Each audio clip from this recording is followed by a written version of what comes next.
Hello and salut everybody. Welcome back to Chatting with Nicole. So have you seen what is going on at the Mexican border right now? Literally right now, happening right now. Check it out. Stay safe and blessed. Let me know what you think needs to be done here. I'll see you on the next video. Top official tells NBC News as many as 65,000 migrants are in northern Mexico tonight waiting to cross. Tom Llamas is there.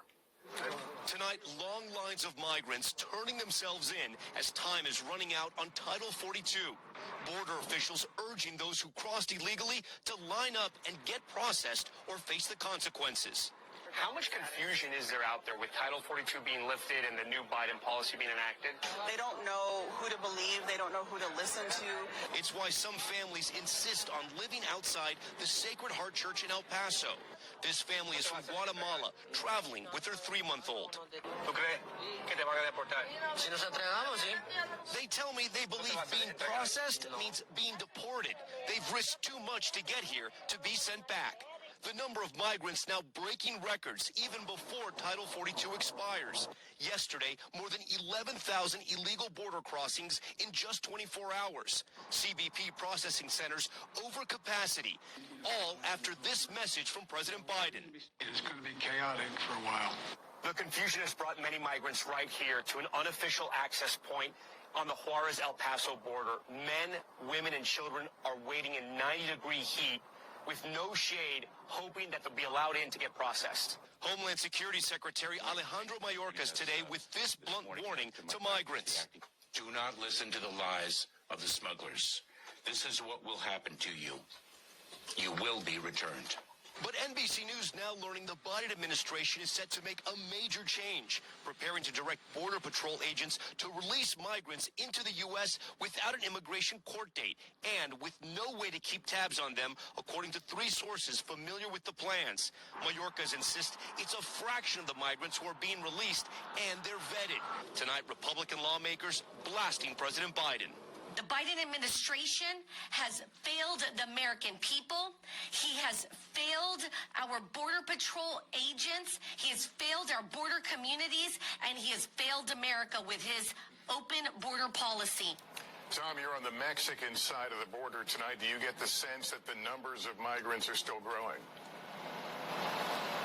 Yeah, that is true, Lester. That is what we're seeing here. It appears to be that way. Just behind me is the border wall. We are in Juarez at an entry point, and the numbers are growing, but the conditions are also growing worse, Lester. There's 90-degree heat. As I mentioned earlier, there's no shade, and there's now a red flag warning, so the wind is blowing sand everywhere. We've seen entire families caked in dust, and behind me, they're waiting hours and days in the blazing sun and at night in the freezing cold, hoping they'll be allowed in to be processed. Migrants who have endured smugglers, heat and dust storms, and difficult terrain are gathered along the southern border of the United States right now, believing their journey to the U.S. is about to get easier, knowing that at midnight the U.S. will lift a key border restriction that has limited migration in the name of public health. The law, Title 42, was a response to the COVID emergency. It allowed the U.S. to turn away asylum seekers to curb the spread of the virus. That authority expiring tonight. In anticipation of the change, officials say for a second day in a row, illegal crossings have reached record numbers as the humanitarian crisis grows on the U.S. side of the border. It's where we start tonight. Tom Llamas in El Paso, Texas, watching it all unfold.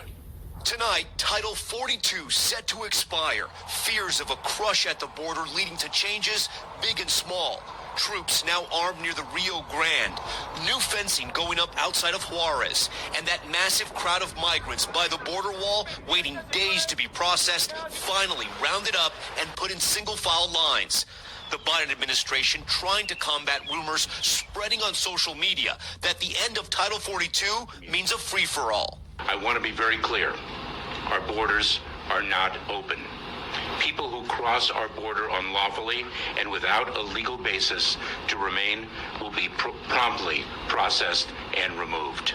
On Facebook and TikTok, hashtags in Spanish discussing Title 42 fueling the confusion.